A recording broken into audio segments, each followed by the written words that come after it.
Hey, and welcome to Matt and Jess TV. I am Matt Rose. And I'm Jessica Bun Bun. We are here with our Day 8 edition of Big Brother 28 live feed spoilers. We are inching ever closer to the first eviction of the season. Yeah. We're obviously going to talk about the state of things, people campaigning, people not campaigning, but like a lot of this video in the early going is also going to be about Rome, who feels more and more like just an extremely fascinating person to watch. Yeah, I mean, he's out here doing the most right now, trying to save people. I wasn't expecting him to be trying to say it was very surprising, very surprising. And I think it's just because he came across as like, I'm this pickleball coach. I like to flirt with people. Yeah. I'm over here making out with Lyric. I was like, okay, so this is what you're going to be all season. Yeah. But here we are. This is the thing. I'm going to say this right now, and I'll probably be struck by lightning after. I really want to like Rome. Like, I really, really do, like, in my heart. But I can't. This is the problem. I can't because of the showmance. The showmance. Welcome back. It annoys me too much. If Rome may end up ultimately being, like, this is another hot take for the start of this video. He may end up being one of the greatest what-if players in Big Brother history, because I'm just sitting back and feeling like there's a lot here that makes me think, like, in a vacuum, he could be a very good player. He just had the showmance that he's going to be distracted by, and he's also on a season with returnees who know how this game works. I'm wondering if he is going to really be distracted by it, because he has said in his pre-package, which could be true or not, Yeah. that this is his MO and he's really good at sort of leading people on with flirting with them and getting into these kind of little small romances. This is the other thing. He's also so unserious that it's really I hard know. for me to look at him and be like, okay, you're going to be this serious gamer. But I think a part of it for me with Rome just comes down to this idea that we have all been predisposed. You know, we've been watching Big Brother for decades, right? Typically, the Rome archetype goes in there, bros out. Yeah, they Yeah. often have a showmance, but this is somebody who is actually trying to work with some underdogs, who's playing a little bit differently than sort of his standard prototype. So it's like, I want to be there for you, Rome. I really, really do, but I still think you're probably not going to be around that game this long, and that does bum me out. No, but the idea that he might be flipping a vote this early on, I mean, this is pretty exciting. It is week one, right? Yes. So, I mean, week one is usually not much of that. Nobody's that invested in anybody. A lot of people are still playing the, well, as long as it's not me game. So this is pretty interesting. But before we go any further, be sure to hit that subscribe button and stick with us. We're going to be here every single day with Big Brother 28 live feed updates. So thank you so much. Thank you guys so much for subscribing, and thank you as well for joining our YouTube memberships. We have exclusive Big Brother 28 videos there every week, all season long. Our latest one is all about the HOH twist, how unfair it is. So unfair that it may be the worst twist in Big Brother history for a lot of very important reasons. Absolutely. And we have another one coming up this week as well. So join our YouTube memberships. It really helps Matt and I here at the channel. So thank you so much. Thank you guys so much. Like, we can really appreciate that more than we can ever tell you here. Okay, let's just get right into this campaign. Like, as many of you may know, we are at a situation now where it is Ashley, Taylor, and Yash on the block. One of them is going to be evicted. And while it originally seemed like Yash was probably going to be going so long as he is on the block, and, you know, this is typical for Big Brother during the week, but there's a lot more chaos and there is a lot more uncertainty now. Yeah, I mean, there's still time. It's only Tuesday. I mean, people can move things around. It's not for sure locked in. I'm going to say something else that may surprise some people, because I was so out on Yash a couple of days ago. I'm kind of rooting for him to stay now. Like, and I'm surprised by it too, but there are Some of his gameplay has just been so bad so far, Yes. but you know what? It is the first week. Yes. So he is still kind of trying to figure out He's- the game. I know in his pre-pack, he's all like, I was a casual viewer. Yeah. Like, now I'm all in. I just don't believe him. I think he's still just kind of a casual viewer trying to maybe find his footing. I just didn't like that he started out by not campaigning. No. It's just like, if you're on the block and you're not going to try to fight for your life, then just please go home. This is where this week is so bizarre, because I have been so mad at all three of these nominees at various points of the past 48 hours. So it's just sort of, I'm mad at all of them. I wouldn't mind if all of them kind of collectively go, but I know that that's actually not going to happen. So we'll just get into first and foremost what Taylor is doing. She's starting to get a little bit afraid. Mhm. Mallory has tried to reassure her, Mallory who was on the block, that, you're going to be good no matter what. And it did feel like for at least the first little while after the veto ceremony, that was the case. But is that actually the case anymore? Yeah. It's starting to get a little bit tricky because, it's pretty clear to a lot of people that Taylor is working close with Lala. Yeah. She's kind of working with Jason. Melody has brought the Mallory, and we know that relationship a little bit rocky because Melody told her Yeah. almost that she wasn't going to use the veto on her. Yeah. But, they're still talking.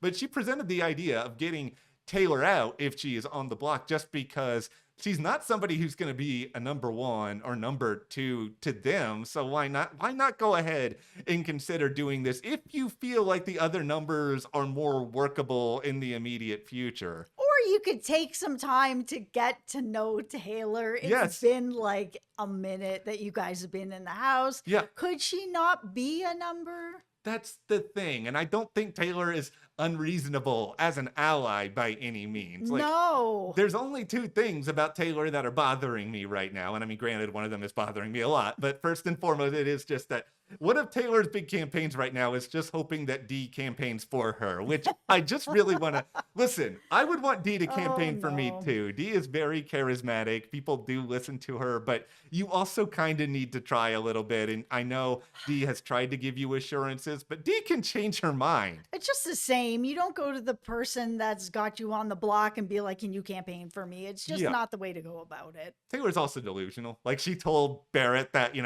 she's the reason he's not on the block, that, she talked to Dee and Dee let her choose what was going to happen. And I mean, credit to Dee once again, who, allows people to sort of think whatever they want to think, and Yes. she empowers them.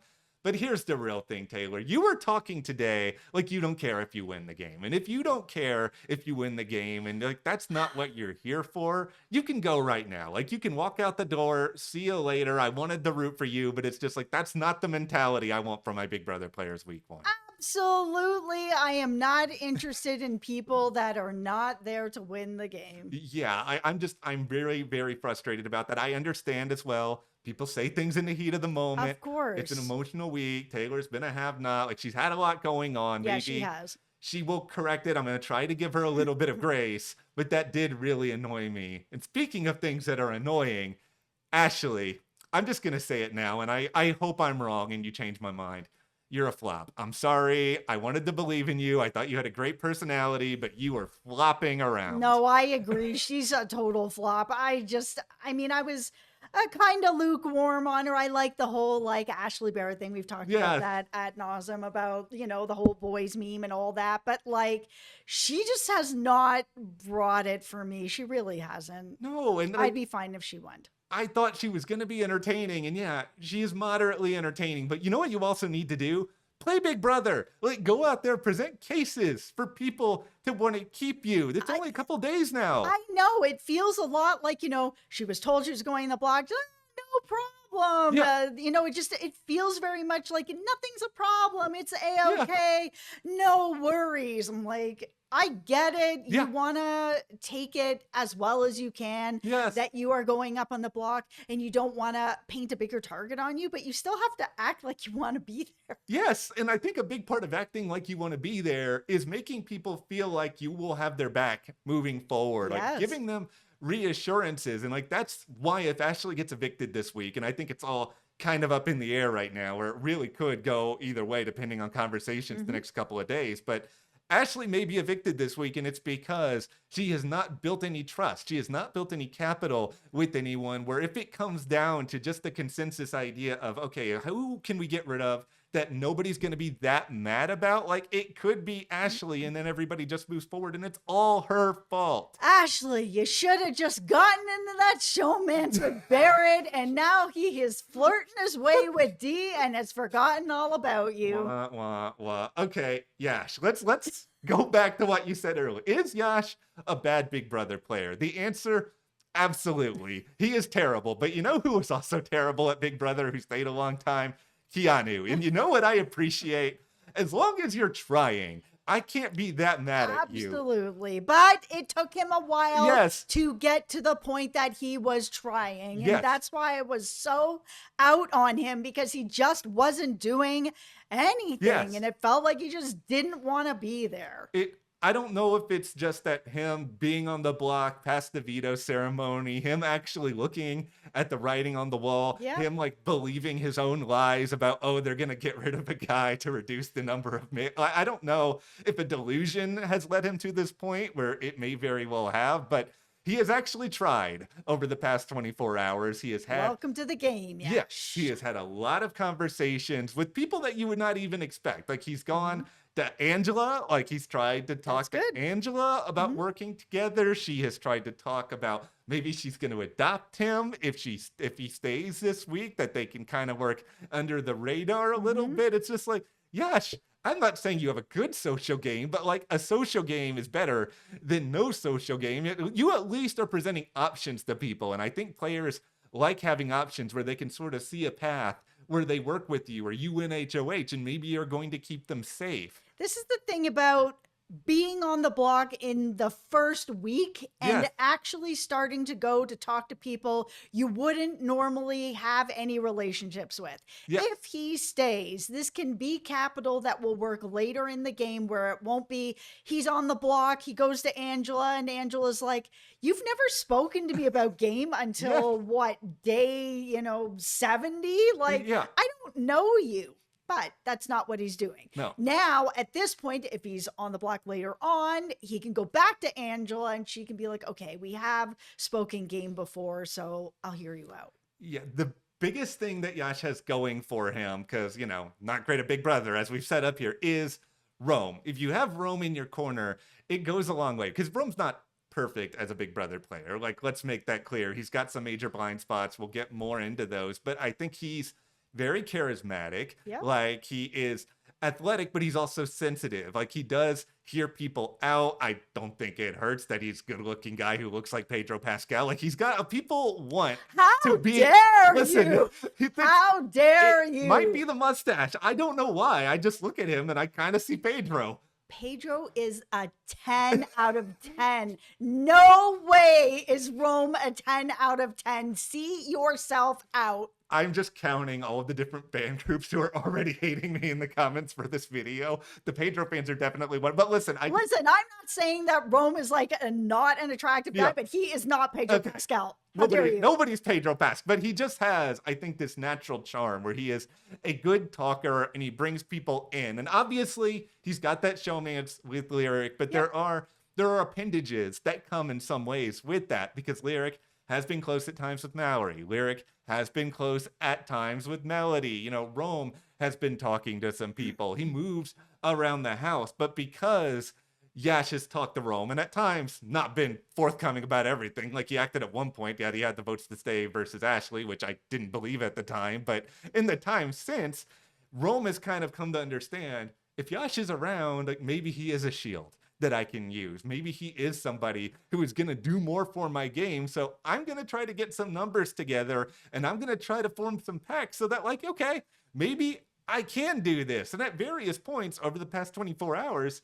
it has felt like it would work, that Yash may actually be able to stay this week. Well, that's the thing. If Rome has Yash in the house and he's somebody that could possibly go on the block over and over and over again, then that's a seat that his butt will not be in. So I totally understand. Yeah, and that's something Rome especially has to be very, very aware of, because regardless of whether or not he believes it or not, everyone is aware that he and Lyric are in a showmance. He is an athletic guy. He is going to be targeted sooner rather than later. Yes. Somebody like him needs insulation, and because there have been a lot more puzzles on Big Brother lately over the past couple of seasons, they've tried to make the competitions more equitable. Him just being super athletic does not guarantee him anything in the competition game. No, it absolutely does not, and I'm very glad for that. Okay, here is where we get to, unfortunately, Rome's huge blind spot, his biggest problem. It is your guy and our fellow Temecula resident, Drew. Drew had heard from Rome this idea of, oh, here's a 4-person group. It's, you and me. lyric and melody. Let's do this. Let's fight for the game. And you know what Drew does? Drew just goes back and tells Devins all about this. Yes, there's my guy. You are playing it right. This Yes. is the way to go. If you have vets, returnees, whoever in the game, the way that this game has seriously worked throughout time at this Yeah. point is you need to be working with them the best that you can for now. You don't have to go Yeah. to the end and sit beside Devins unless you really think you have the votes against him. But like, you can cut him at another time. Going into the house, I understand the mentality of, oh, here's Devins. I definitely don't want to sit at the end with him. He has to go right away. I totally understand that. It just doesn't ever end up working like that. So No. that was the move. Good for you, Drew. Yeah. Continue to build that trust. And I think here's another idea related to what Drew is doing that people are going to forget about, because I think everybody's going to assume this idea that, oh, Drew's playing both sides when Rome finds out about No. this, he's going to be so mad. But let's just get into the time machine, though, because that's a big part of this season. Oh, Let's go into the alright. future for a moment here. Oh, beep, bop, bop, bop, boop. We are in the future. Oh, Rome is still here. Drew is still here. Devins is still here. I mean, sure, Rome may be mad at some point that Drew turned his back and, told information to other people. But if both of them are in the game far enough, I think Rome, he better be intelligent enough to realize, oh, who do I want to work with at this point? This person who, stabbed me in the back at a certain point, or Devins, who's much more likely to win because I still feel like there's a chance Drew will be able to rope people back in just because he's better than whatever the alternative may be. Also, it's so early in the Yes. game. People are still getting to know each other. It's just a week in here at this point. I feel like this is a forgivable thing down the road when they're at day 40 or 50 or 60, if they're all still in the game, to be like, yeah, that thing you did to me on, day 7 and 8. Yes. I forgive you. It's okay. We didn't know each other. Okay, so we can all appreciate everything that Rome has been doing Yeah. on behalf of Yes to at least make the week interesting, if nothing else. Like, I did not It's want to. not predictable. Yeah, and I was worried it was going to be. So I appreciate that. But we get to the point where we have to pump the brakes a little bit because Yash has one major problem. Its name is Yash, where he just. He's such a bad player. His reads are abysmal.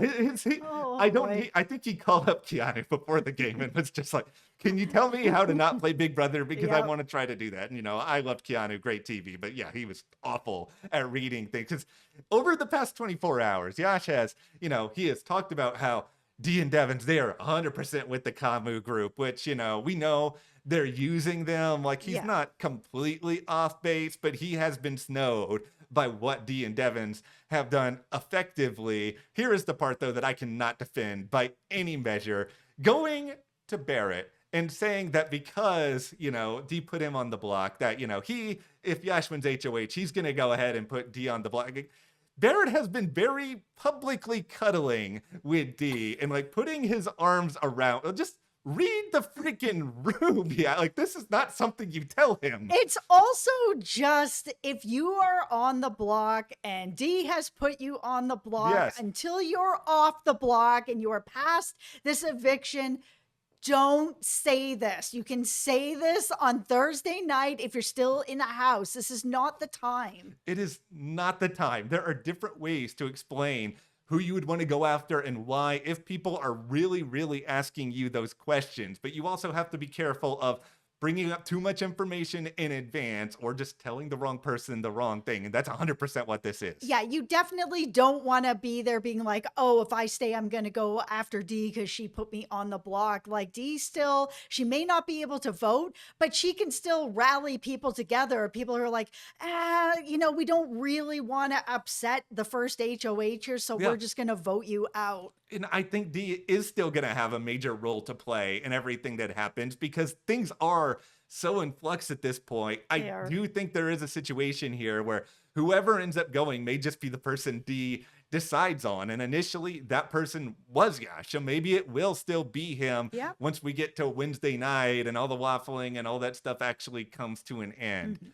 All right, now we get to the next chapter of whether or not Angela is about to crash out. Like, we all know that the factory, they have those signs of 0 days or however many days without an incident. That's watching Yeah. Angela play Big Brother. I know. Listen, I know she's really gone in here and tried to have a different attitude. We've even seen Dee on the feeds being like, I actually really like her. I like Yes. the fact that she, kind of came back from her season and was like, I'd like to try again and do better and be better. And because of that, Dee's like, and I like that, that Yes. people are trying and changing and doing their best. But this is the Big Brother house. It Yes. is, I can't even say this so many times. This is easily the hardest game to be a part of. You are in this house for 70 days, 80 days, 100 days. Like, this is a very long time to be locked away in a house with people that you do get along with, people you don't get Yeah. along with, away from your family, away from your, rocks that keep you solid. And there's nothing to do in this house except think yourself to death. Yes. And that is where people like Angela or myself, if I was ever on the show, I would never be on the show because this is exactly what would happen to me.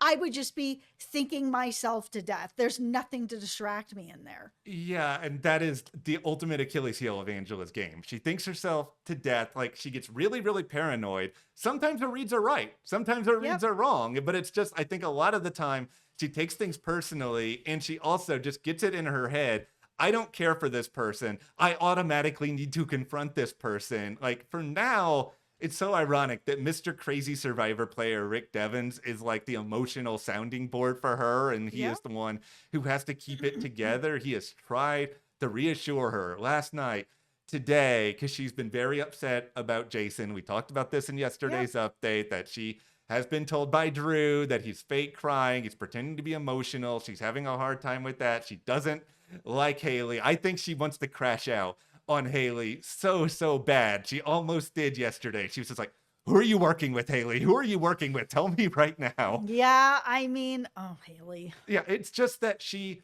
is on the brink of it. Here's where I will give her a measure of sympathy when it comes to Jason. And by the way, I think Jason's already starting to clock that Angela knows something is wrong with her just based on how she's acting. Is that because Angela and Jason have shared some personal moments where they have been vulnerable with each other? I think she wants to believe that it's not real. It's sort of like anytime us in life, we find out news that's really devastating to us, like really, really personal.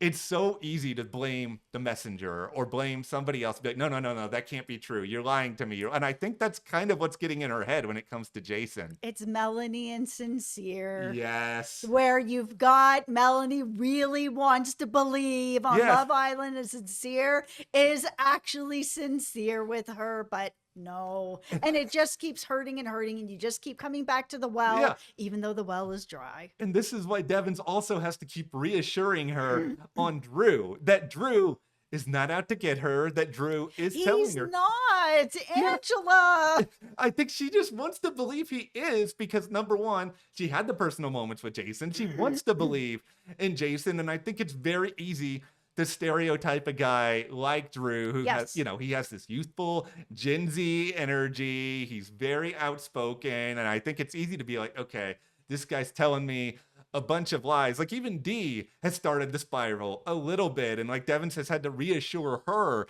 as well. And I think a lot of it is that Drew is just, he's very, very social. And he goes around and talks to a lot of people. And if that happens, you do suddenly start to be like, are you talking to all these other people because you're not working with me? But I kind of feel bad for your guy, Drew. And it's weird to say that because what else can he do to prove this to you guys? Well, that's the thing is I think as long as, Drew is still being true to himself, he is a really social guy. He's out there chatting with everybody.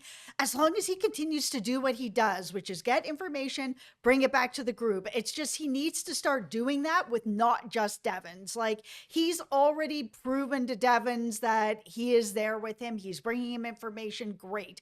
But But if it's all part of the group, Drew needs to start doing that with Dee, with Angela, to start being like, okay, this was said, here Yes. it is. And I know that some of that is coming back to the women, but for whatever reason, it's either not enough or the way Yeah. he's saying it is not enough. He just needs to keep social butterflying, grabbing up that information and start bringing it to all of them. I think that's exactly it. And it's a really, really good point that I wonder, and this is sort of a tinfoil hat, if there is like Hmm.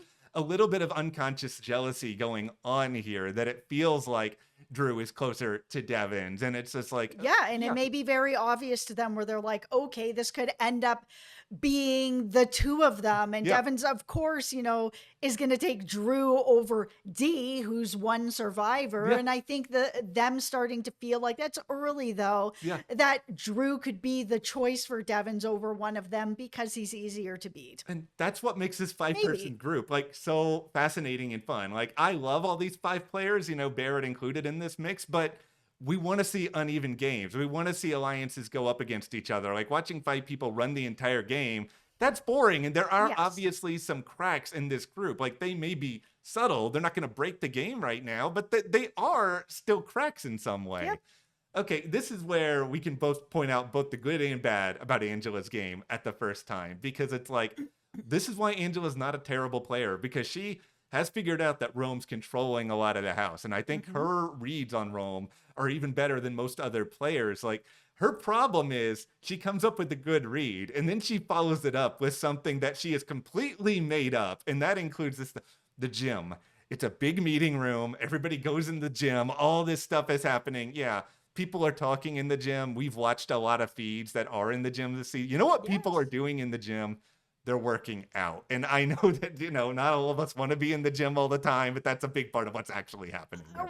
Right, but she's not in the gym, so she doesn't know. And I would also think that there would be a lot of, strategy meetings going on in the gym as well. If you've got people who already have a connection with working out and Yeah. they are in there all the time, then that does just come across through the house to be like, oh, well, they both just work out and they like to work out together, and that's just the way it is. But yeah, I would think that they're absolutely talking about game in there. Yeah, and it's just Angela just needs to sort of control how she spirals with the information that she has. Because if she presents things the right way, like she can win people over. She can be very, She very can. convincing. And that's why she's fascinating to watch this season, because I think she has learned some things, but she's still Angela. And because she's still Angela, like that fear is creeping around in the back of everyone's Yeah. minds.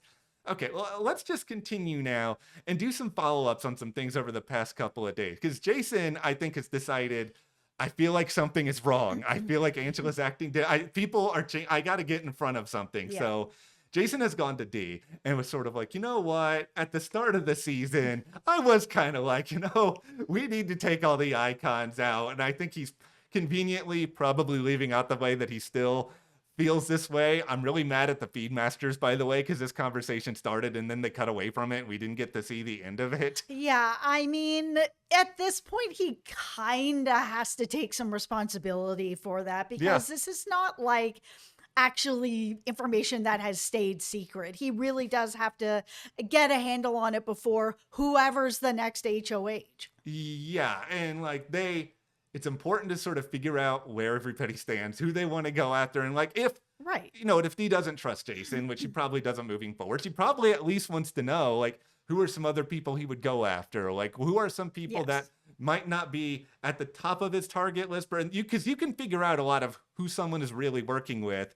based on the information they don't tell you, like Right. the information they leave out. And everything I have seen from Dee every single day, including like this camera talk that we got today, like I am continuously impressed with her in her game. I love her in this game. So good. I love how much she talks to us. Yeah, like she really cares. She lays it all out. Like it's just good concrete information. We know today, Devins is 100% her number one. Angela is her number two. Yeah. Barrett is her number three. Yes, they may flirt, they may cuddle, but she has also said to us that like she does not have a love interest, within the game. So if Barrett, you clocked this so well yesterday that if Barrett ever does think in the back of his head that this is really going to happen, yeah. I mean, here's the thing. It is a long summer. Could it turn into something out of just being together a long time or boredom or whatever?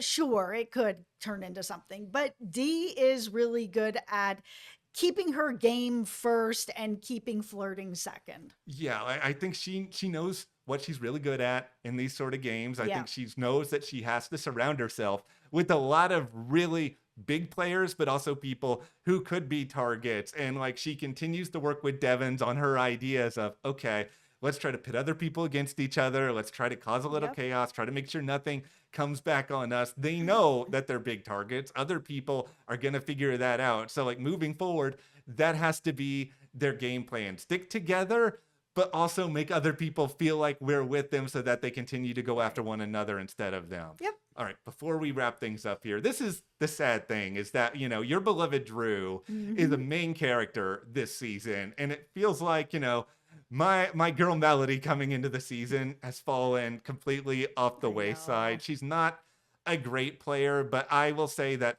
she's done a reasonable job since she was not named as a replacement nominee, which felt like that was going to happen to fly under the radar again. She has built a couple of other bridges and Mhm. like she is playing the game. I'm going to give Melody a little bit of She credit is. for playing the game, but her problem is it's a little bit like Yash. Like she's playing this game too late. She's brought up this idea to Lyric. Oh, we should form a brigade / cookout style alliance. We have a core group and then we have some side alliances. Over there, that's D. Over there, that's Devons. I know, but she doesn't know that. And because she doesn't know that, there's still a chance for her to do this. I think so. I am excited over the next couple of days, mainly to see these newbies, how they sort of evolve now that they've got their sea legs. Because Yep. the reality stars, they had an obvious huge advantage, not just because of this terrible HOH twist, but because they've played before. They knew what to expect coming into this. The newbies, they're going to find their footing, and that's going to be what's exciting over the next couple of days. Absolutely. So for me, I'm really hoping that the next HOH is going to be one of the newbies so that Yes. the newbies can really kind of come together and figure it out. Yes, we want to split house. We want drama, none of this Yes. predictable stuff. Go No. take that out the door. But all right, who are you guys rooting for to stay at this point? Give us your thoughts on Rome's game as well. And be sure to join our YouTube memberships because as we said earlier, we have that exclusive Big Brother video about this HOH twist, how terrible it is. New one coming this week. As Jess said, weekly discussions on YouTube memberships all season. Thank you guys. We'll see you here next time.